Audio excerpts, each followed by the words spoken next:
Hello friends, welcome to my YouTube channel Rajveer education academy. आज हम पढ़ेंगे चैप्टर 5 समांतर श्रेणी की प्रश्नावली 5.2 का प्रश्न 16।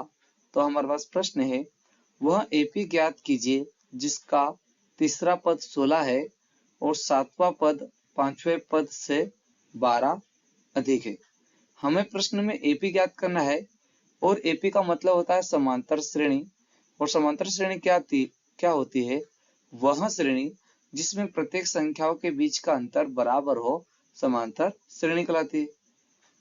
हमारे पास प्रश्न में दिया है तीसरा पद 16 है, मतलब हमारे पास एक ऐसी समांतर श्रेणी है जिसमें तीसरा पद 16 है। तो यहाँ पर हम लिख देंगे कि दिया है a3 बराबर 16। यहाँ पर a3 तीसरे पद को दर्शाता है और तीसरे पद का मान 16 है, इसलिए हम यहाँ पर 16 कर देंगे। अब हमें a3 का फार्मूला बनाना है, मतलब तीसरे पद का फार्मूला बनाना है। इसके लिए हमारे पास nवें पद का मेन फार्मूला है an बराबर a प्लस n माइनस 1 गुणित में d।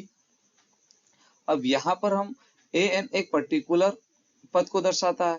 यदि मैं यहाँ पर n के प्लस पे 2 पुट कर दूं तो दूसरे पद को दर्शाएगा, n के प्लस पे 3 पुट कर दूं तो तीसरे पद को दर्शाएगा। अब मैं यहाँ पर हमें तीसरे पद का फार्मूला बनाना है, इसलिए मैं n के प्लस पे 3 पुट कर दूंगा और यहाँ पर भी n है तो यहाँ पे भी 3 पुट करना होगा। तो 3 माइनस 1 हो जाएगा तो हमारे पास 2d आ जाएगा। तो हमारे पास तीसरे पद का फार्मूला आ जाएगा a3 बराबर a का a और यहाँ 3 में से 1 जाएगा, हमने 3 पुट किया है n के प्लस पे तो 2 बचेगा, तो यहाँ हो जाएगा 2d। यहाँ पर तीसरे मतलब a3 का मान है हमारे पास 16, तो यहाँ पर हम पुट कर देंगे 16, तो हमारे पास समीकरण आ जाएगा 16 बराबर a प्लस 2d और इसे हम समीकरण 1 नाम दे देंगे। अब प्रश्न में दिया है सातवां पद, तो अब हम सातवें पद का फार्मूला बनाएंगे। तो यहाँ पर सातवें पद का फार्मूला मतलब n के प्लस पे हम 7 पुट कर देंगे, तो यहाँ पे भी 7 पुट कर देंगे तो 7 माइनस 1 होगा तो 6d आ जाएगा। तो हमारे पास सातवें पद का फार्मूला आ जाएगा a 7 बराबर a प्लस 6d। अब प्रश्न में पांचवा पद भी दिया है, मतलब पांचवें पद से 12 अधिक, इसलिए हम पांचवें पद का फार्मूला बनाना पड़ेगा। अब यहाँ पर हम n के प्लस पे 5 पुट कर देंगे, तो यहाँ पे भी 5 आ जाएगा, तो 5 माइनस 1 करेंगे तो 4d आ जाएगा। तो हमारे पास पांचवें पद का फार्मूला आ जाएगा a5 बराबर a प्लस 4d।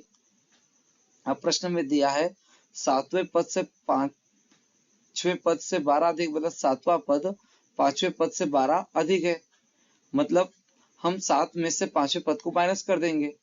हमें पता कैसे चलेगा कि यह सातवां पद पांचवें पद से 12 अधिक है? जब हम माइनस करेंगे, तो यहाँ पर हम माइनस कर देंगे, तो प्रश्नानुसार a7 माइनस कर देंगे a5 बराबर 12।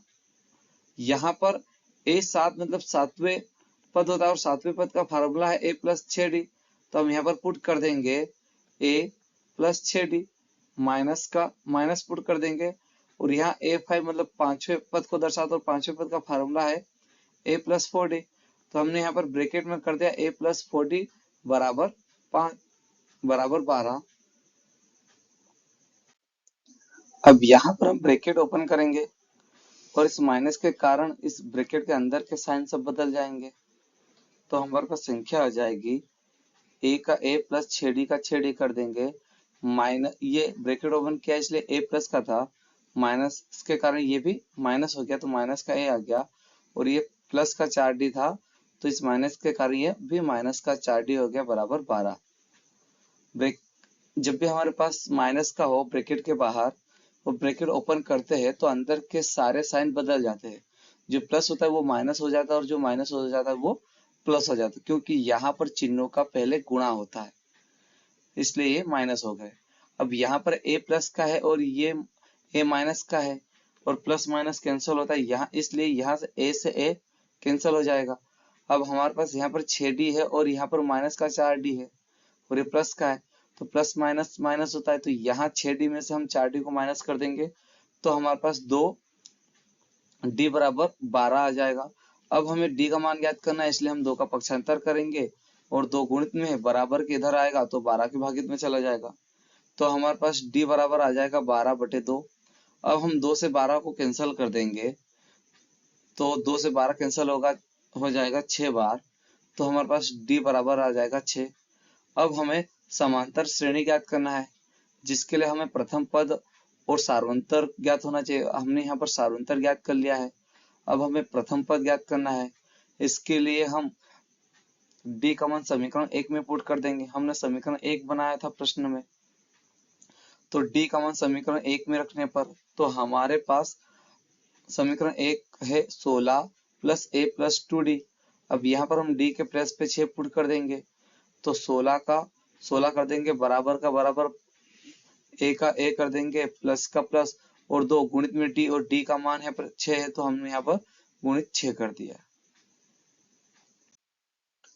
अब यहाँ पर हम 2 गुणित 6 कर देंगे, तो हमारे पास संख्या आ जाएगी 16 का 16, बराबर का बराबर, a का a, और प्लस का प्लस कर दिया, और 2 गुणित 6 किया तो 12 आ गया। अब हमें a का मान ज्ञात करना है, इसलिए हम 12 का पक्षांतर करेंगे, और 12 प्लस का है, बराबर के इधर आएगा तो माइनस हो जाएगा, तो हमारे पास संख्या आ जाएगी 16 माइनस 12 बराबर a। अब यहाँ पर हम 16 माइनस 12 कर देंगे तो हमारे पास 4 आ जाएगा, तो हमारे पास a का मान आ जाएगा 4। अब हमारे पास हम लिख देंगे अतः प्रथम पद a बराबर 4 और सार्वंतर d बराबर 6। अब हमें प्रश्न में समांतर श्रेणी ज्ञात करना था, और समांतर श्रेणी कैसे ज्ञात करते हैं, हम प्रथम पद में सार्वंतर को जोड़ते जाते हैं, तो हमारे पास समांतर श्रेणी आ जाती है।